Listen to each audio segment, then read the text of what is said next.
أعوذ بالله السميع العليم من الشيطان الرجيم. بسم الله الرحمن الرحيم. الحمد لله رب العالمين.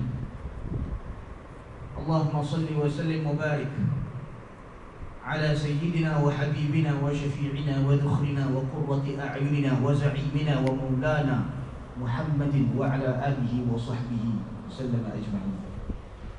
اللهم افتح علينا حكمتك وانشر علينا من خزائن رحمتك يا أرحم الراحمين. اللهم افتح بيننا وبين قومنا بالحق وأنت خير الفاتحين.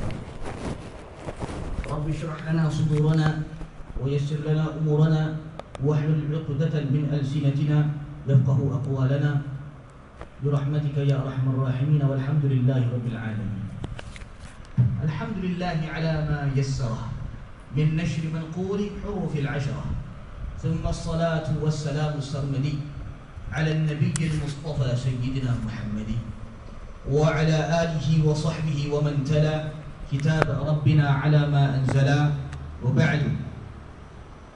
وبعد فالإنسان ليس يشرف إلا بما يحفظه ويعرفه.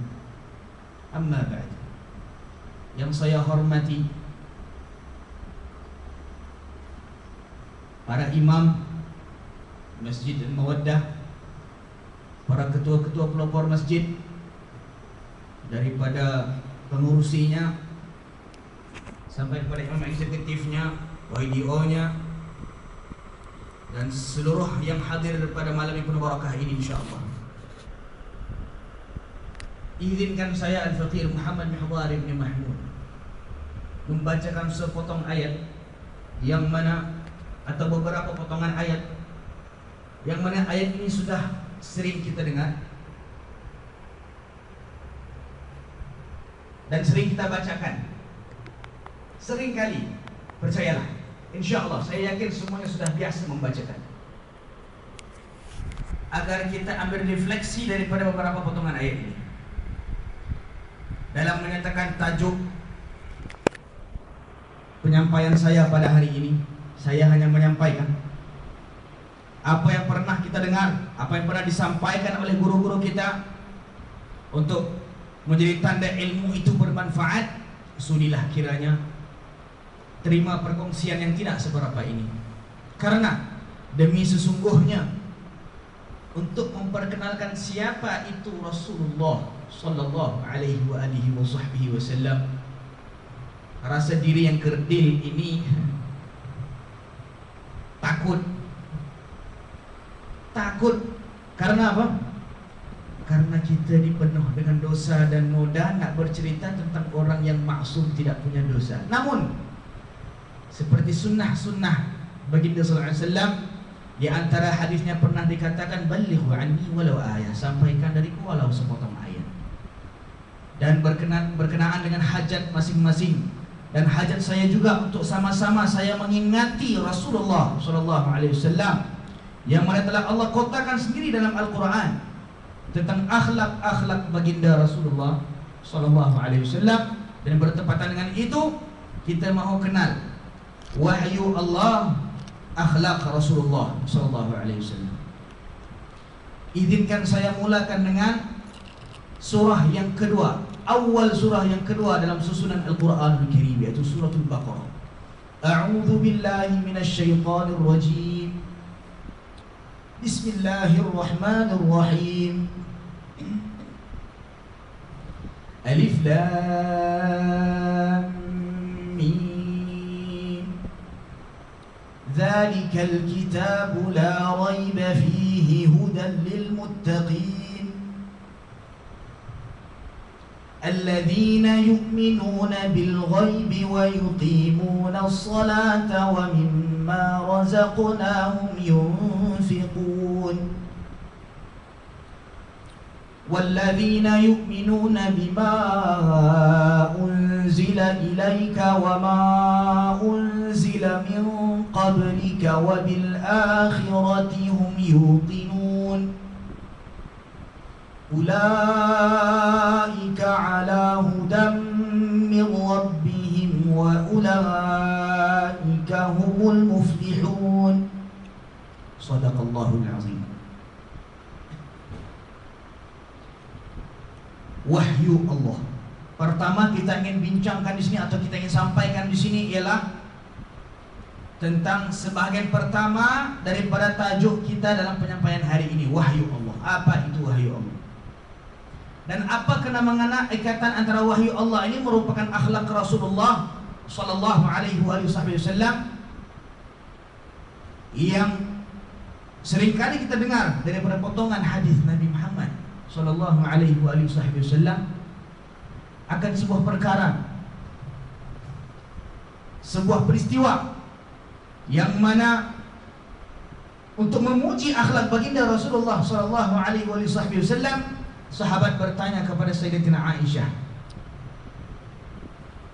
Di antara orang bertanya kepada Sayyidatina Aisyah, wahai Ummul Mukminin, bagaimanakah akhlaknya Rasulullah sallallahu alaihi wasallam? Antara maksudnya demikian. Maka dijawabnya Nabi Muhammad sallallahu alaihi wasallam, akhlaknya adalah apa yang terkandung dalam Al-Qur'an. Ini menunjukkan bila dikatakan akhlaknya adalah Al-Qur'an, bila kita sedar bahwasanya Sayyidatina Aisyah itu kekasih di antara buah hatinya Rasulullah sallallahu alaihi wasallam, memuji Sayyidina Rasul sallallahu alaihi wasallam dengan mengatakan akhlaknya itu Al-Qur'an. Bukan satu ayat, bukan satu huruf, bukan satu surah, 30 juz. Bagaimana ya kita mau faham? Karena kita pun sudah tahu ada ayat diturunkan kepada orang kafir.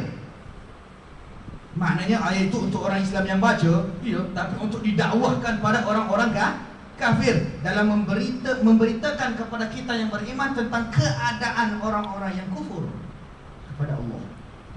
Sama ada kufur nikmah atau syirik dari segi agama.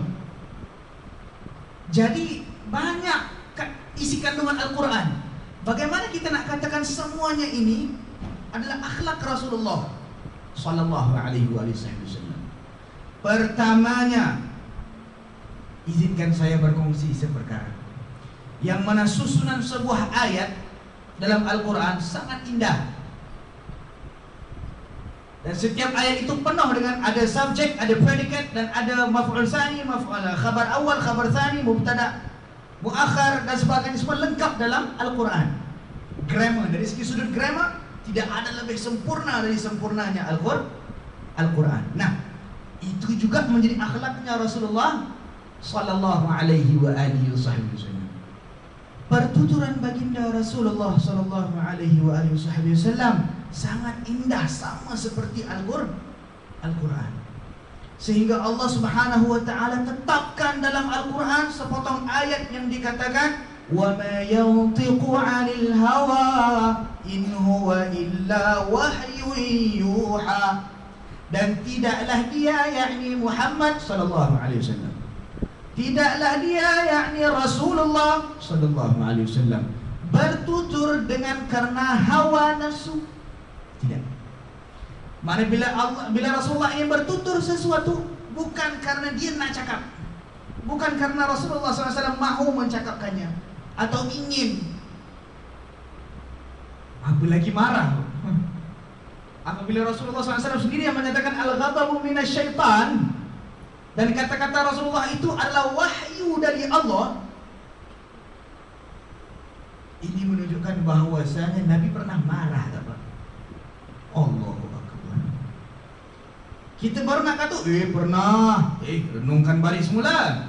Sejarah kita sudah kenal bagaimana Rasulullah mendoakan orang-orang Taif yang campak beliau dengan batu sehingga berdarah dahi baginda Rasulullah sallallahu alaihi wasallam. Bagaimana dijawabnya perbuatan itu dengan sepotong doa, ya Allah, jika engkau tidak maafkanlah mereka dan jadikanlah keturunan mereka selepas ini orang yang mendengar Al-Quran dan sunnahku dan mengikut ajaran Allah. Akhirnya terbukti semuanya beriman kepada Allah Subhanahu wa taala. Rasulullah doakan negeri Taif lagi, ya Allah, suburkan tanah mereka, jadikan zuriat mereka zuriat yang soleh. Rasulullah doakan selepas dilontar dengan batu berdarah. Kita kena jentik sikit aja, kereta terkesil sikit aja, keluar apa kita buat? Apa darah mata ke? Astagfirullahalazim. Silat-silat tengah nak semayang, rapatkan saf tu, dipijak kaki. Aduh, cubalah tengok. Oh, dah marah dah kita. Rapatkan saf, nak ibadah pun boleh marah tau. Baru nak Allahu Akbar, Allah kupon tak letak, habis. Marah dengan Cisco. Baru nak semayang, nak angkat takbir dengan Cisco datang aja dah marah. Rasulullah SAW kena campak sama batu, berdarah dahinya sallallahu alaihi wasallam.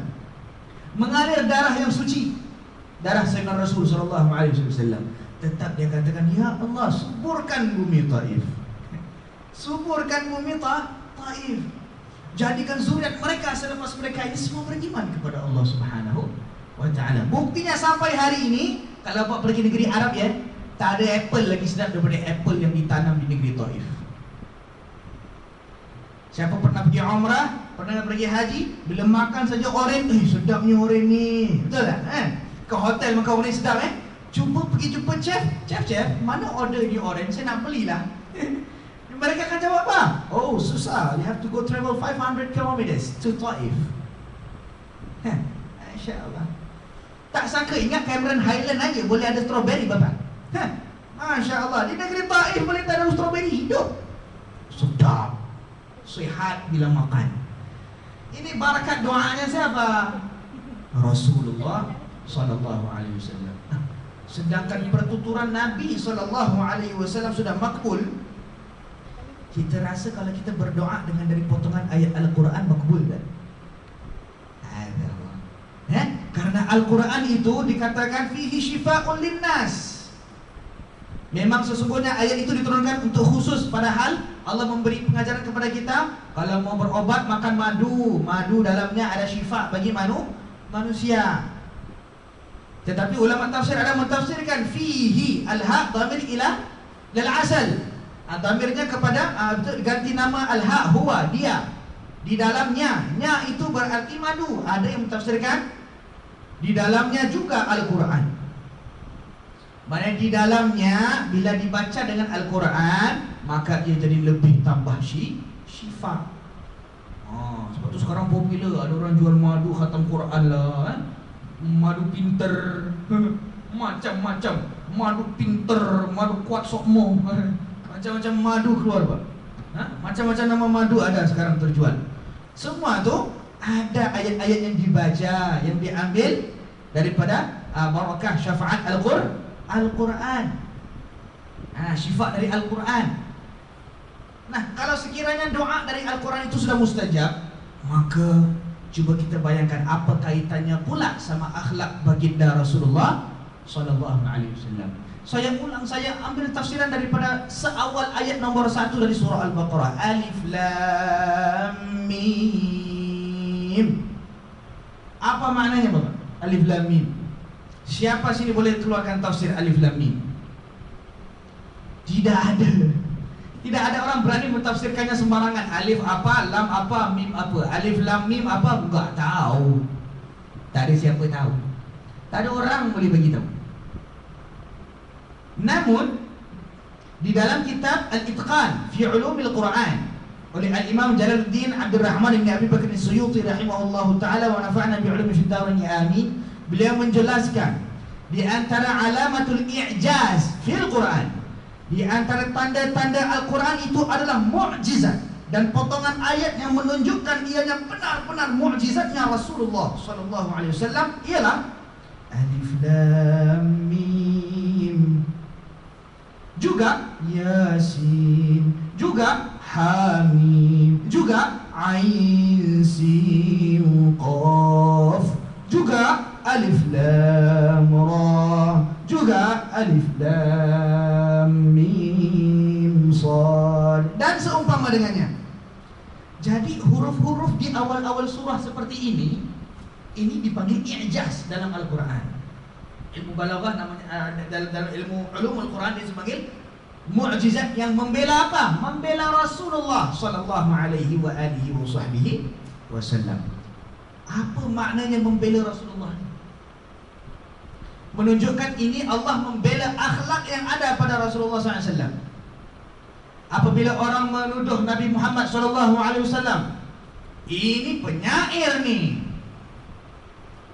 Ini penyair nih. Ini bukan kata-kata sembarangan nih. Pandai betul si Muhammad ini bersyair. Allahumma shalli wa sallim ala sayyidina Muhammad. Mereka menuduh Nabi SAW sebagai seorang penyair, seorang penyair. Nyair, nyihir, semua dituduh Nabi Muhammad SAW. Tapi Allah membela hanya dengan satu ayat, 3 huruf. Apa dia Bapak? Alif Lam Mim. Kalau kita buka kitab tafsir, ada beratus-ratus tafsir. Bila ada beratus-ratus tafsir, kita kumpulkan, kita buka, semua tafsirannya sama. Allahu a'lam bi muradihi bidzalika. Tafsirnya hanya akan tulis, hanya Allah yang Maha mengetahui akan maksud sebenarnya. Tak ada orang boleh mentafsirkan alif lam mim pun. Jadi kalau lepas ni orang cakap alif tu ni, lam tu ni, mim tu ni, ini bid'ah, dolalah, jangan ikut. Ini semua ni menuju ke arah kesesatan. Tak boleh tafsir sembarang. Tidak ada ulama yang paling hampir hidupnya dengan Rasulullah SAW pun tak berani mentafsirkan apa itu alif, apa itu lam, apa itu mim, dan apa itu maksud di sebalik ayat alif lam mim. Hanya sahaja mereka mengambil i'tibar. Pasti ada keistimewaan tertentu dalam ayat seperti ini. Jadi ayat ini membela Rasulullah SAW sehingga ia disusunkan jadi ayatnya surah yang nomor 2 dalam Al-Quran. Lepas kita baca suratal ladzina an'amta 'alaihim ghairil maghdubi 'alaihim waladdallin. Amin. Kita baca bismillahirrahmanirrahim. Alif lam mim. Apa makna dia?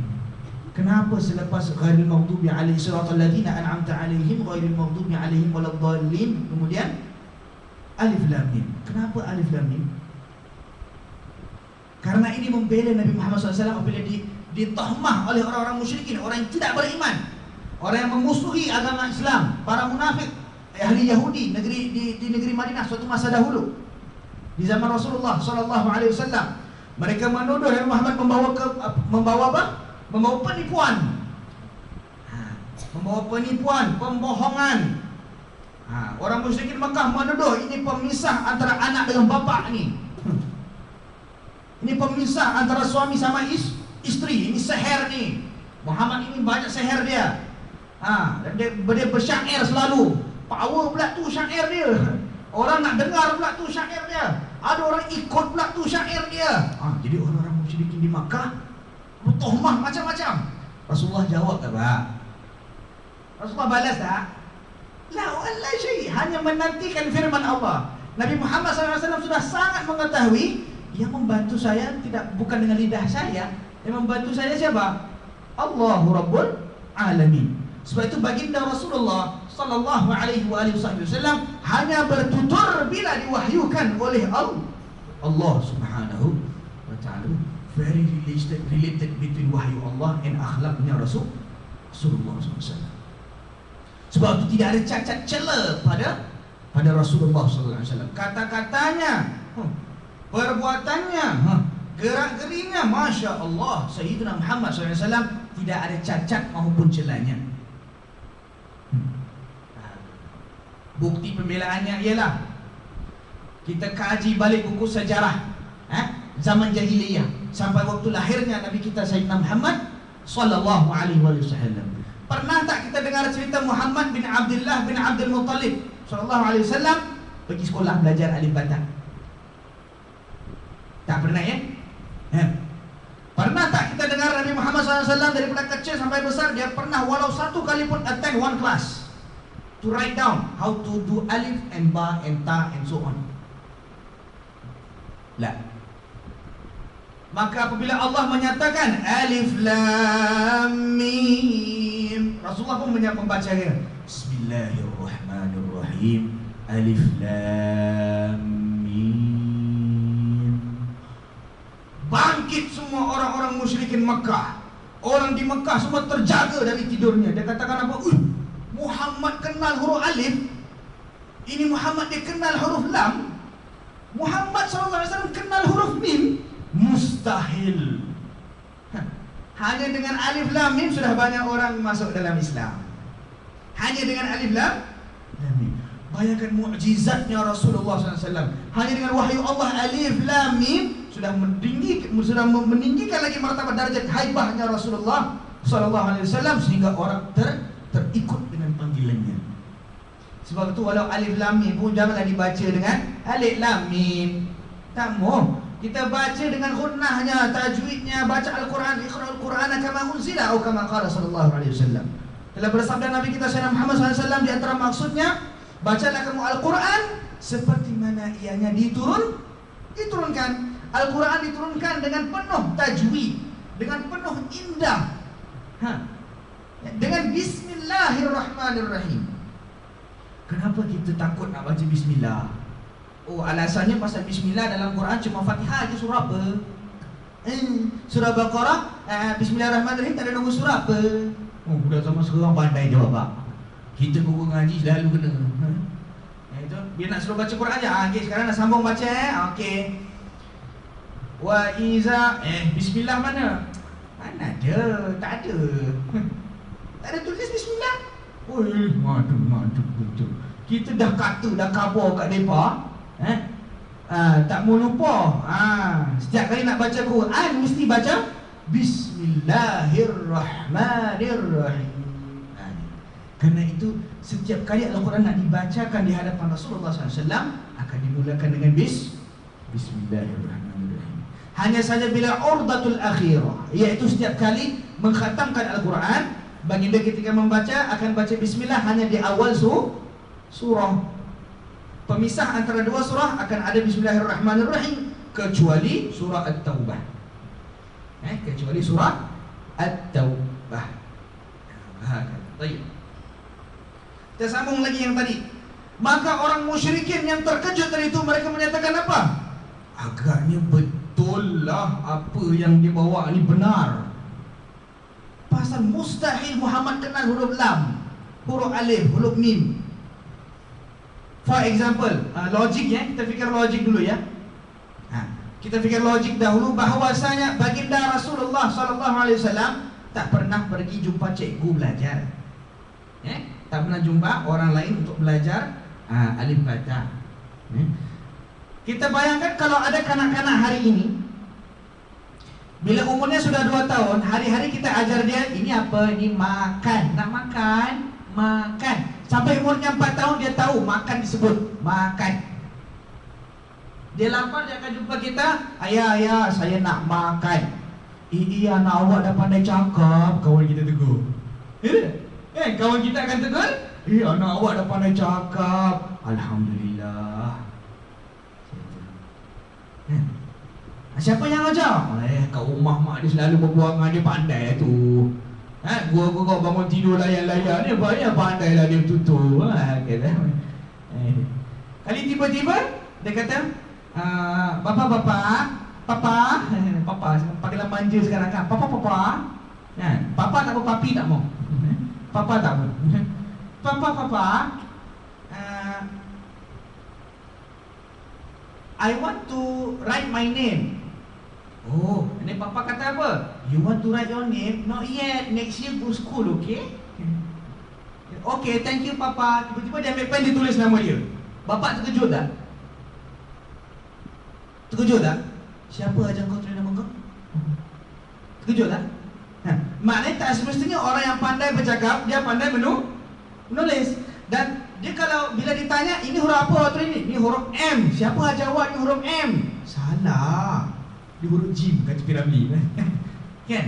Huruf M kan? Huruf Kho dia kata. Kan? Tapi terkejut tak kita kalau tiba-tiba anak kita pandai, ini huruf M lah papa. Oh iya ke? Teranya awak. Saya tak ajar pun. Siapa ajar? Secret. Terkejut tak? Faham kan? Wahyu Allah bila Allah turunkan alif lam mim, semua orang negeri Mekah terkejut. Nabi Muhammad SAW ini Muhammad tak pernah belajar kok bisa tahu alif lam mim. Tak percaya. Tunggu lambat sikit. Masuk surah Ali Imran, alif lam mim lagi keluar. Masya Allah. Tunggu lambat sikit sampai surah Al-A'raf, alif lam mim, tambah satu lagi huruf Shad.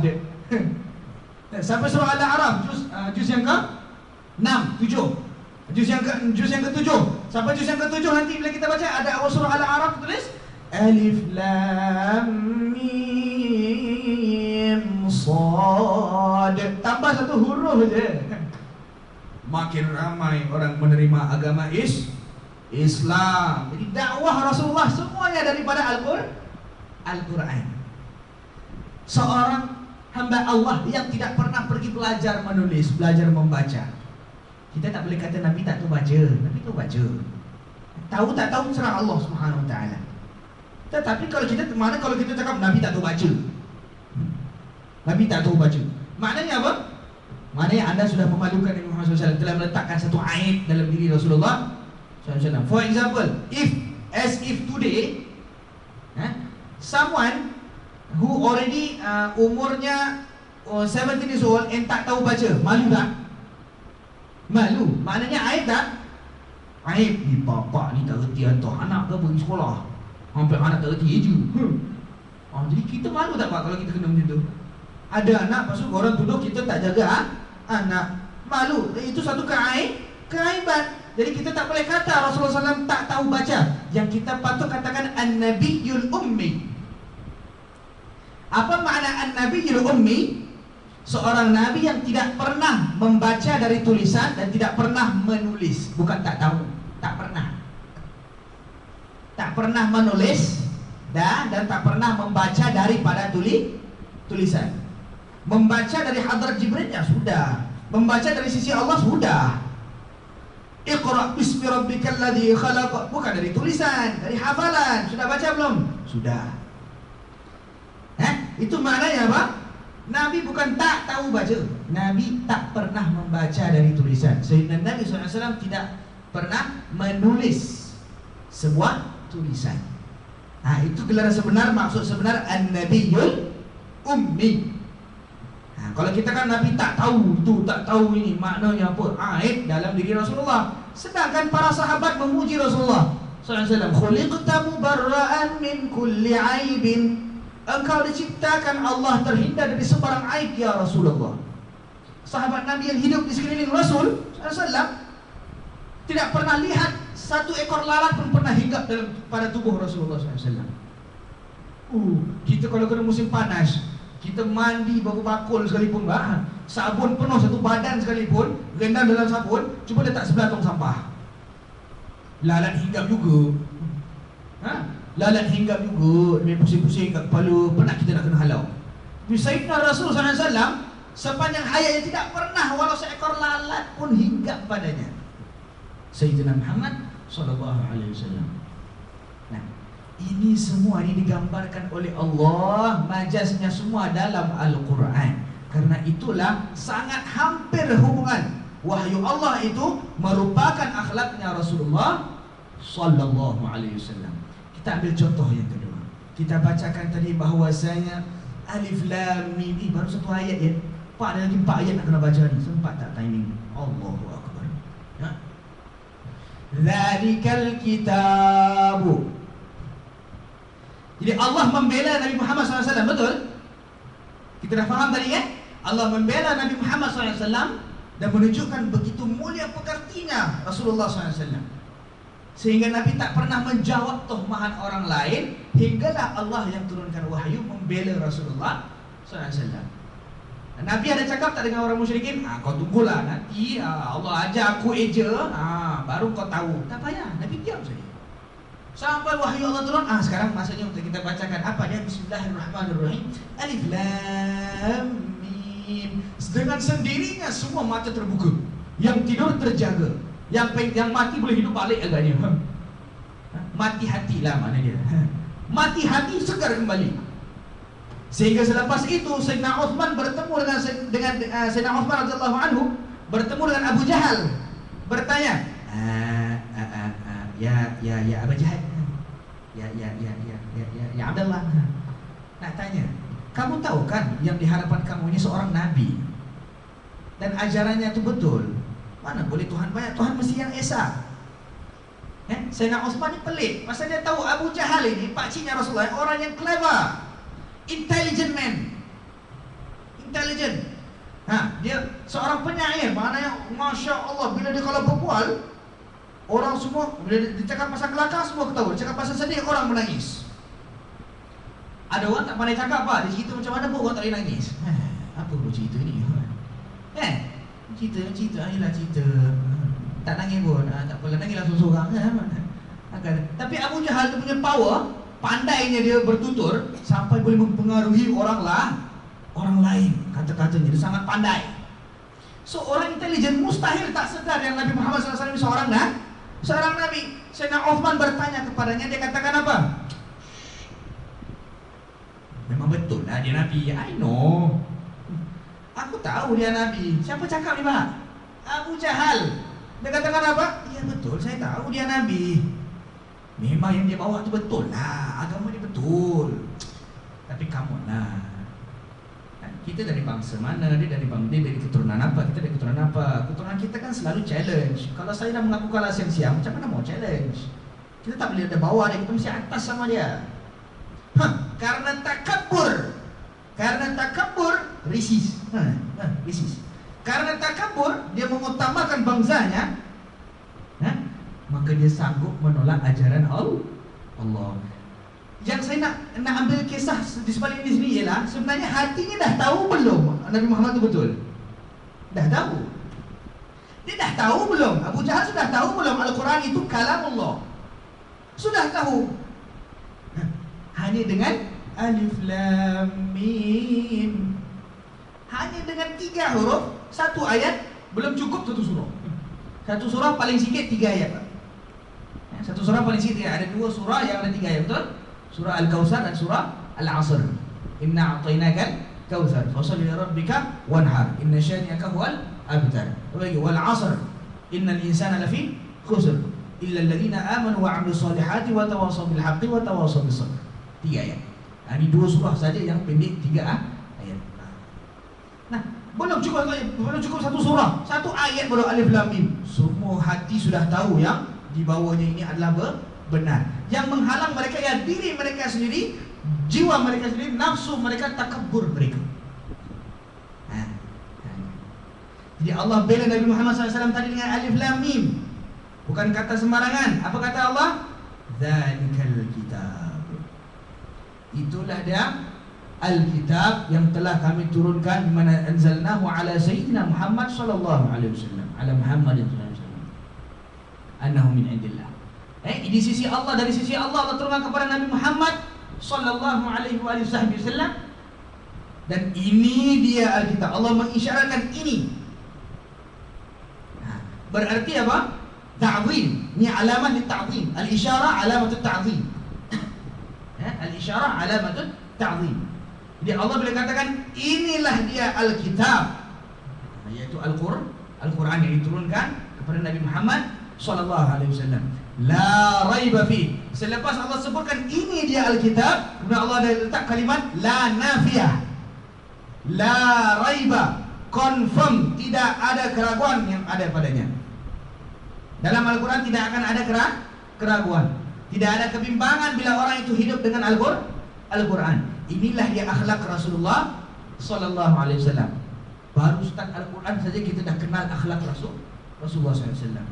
Mana Rasulullah pernah ada ragu-ragu tak bila berdakwah? Tidak, itulah dia akhlak Rasulullah sallallahu alaihi wasallam. Rasulullah garam-garam tak dalam berdakwah? Tidak, itu akhlak Rasulullah sallallahu alaihi wasallam. Rasulullah berdakwah dengan hawa nafsu, dengan cakap saya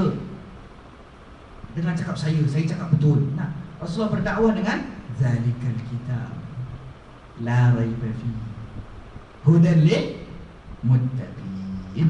Rasulullah berdakwah bahwasanya apa saya katakan semuanya ini dalilnya dasar dari Al-Quran, kitab Allah Azza wa Jalla. Dah terang sangat. Orang kata pun sudah terang lagi kayak bersuluh. Mengata gitu sudah terang lagi nak bersuluh. Mana tambah terang lah lagi. Yaitu wahyu Allah sememangnya akhlak Rasulullah sallallahu alaihi wasallam. Jadi wahyu Allah setiap inci ayat Al-Quran itu menunjukkan akhlak yang ada pada Rasulullah sallallahu alaihi wasallam. Tatkala bila ada ayat seperti ayat tentang menceritakan api neraka, ya, kita ambil contoh ayat yang menceritakan tentang keadaan mereka-mereka yang diazab dalam api neraka. dan juga mereka-mereka yang diberikan nikmat oleh Allah SWT, rahmat dalam syurga. Allah ceritakan ashabul yamin bagaimana, ashabul shimal bagaimana, ashabul jannah bagaimana, ashabul nar bagaimana. Apa kaitannya dengan akhlak Rasulullah? Kaitannya adalah ia adalah dakwah Rasulullah sallallahu alaihi wasallam.